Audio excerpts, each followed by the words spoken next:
हाय hello नमस्कार welcome to SM Panda channel. आज आम चलतु प्रस्तुत करवा चिकेन पकोड़ा। समस्तर फेवरेट होते मु 500 ग्राम चिकेन नहीं तो तादेह हलदी गुंड लुण चिकेन मसला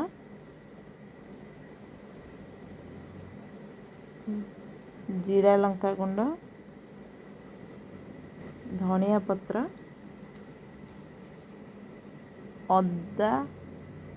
अदा रसुण कंचा लंका को छेचिकी रखी मेथी पत्र लंका गुंड को मिसेकी आम ए गोलई दबा कहीं चिकेन टी जेते आम टिके राग हेले आमको बहुत भल लगे तो टिके भलसे गोलई देवे। बेसन नेबे किछि कॉर्नफ्लावर किछि नेबे तो आमर क्वांटिटी अनुसार आम व्यवहार करिबा। तो ताकू एबे आम गोलई देबा भल से गोलैबा जमती बिंडा न रहिबो।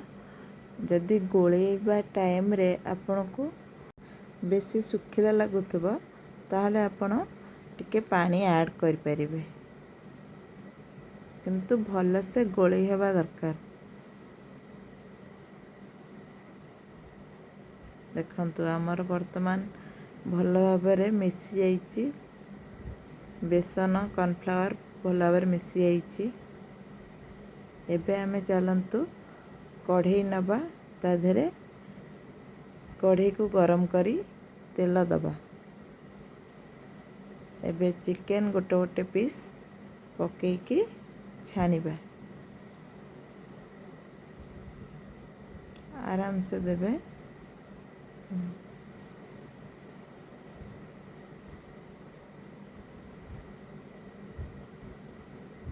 देखंतु टिके समय हला परे आपण ताकू लौटेई दउथबे।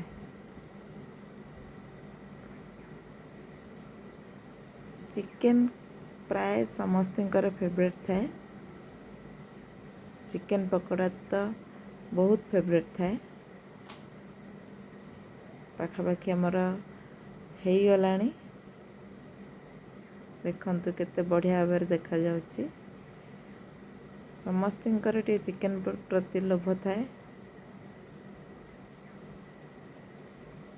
आम ए आउ थे पकेबा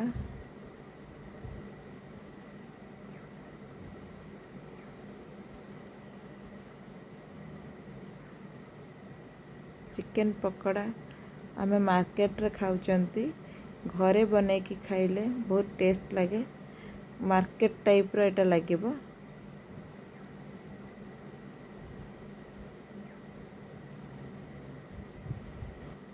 पूरा मार्केट रो टेस्ट जेमती चिकेन पकोड़ा लगे सेई टाइप रो लागिबो।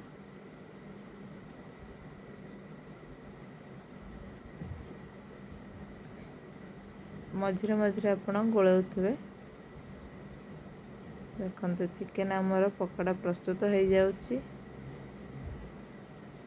केते भल भाबरे भी देखा जाउछि। चैनल को सब्सक्राइब कर देबे लाइक करिवे वीडियो भल लागुथिले शेयर करिवे। रहुछि थैंक यू।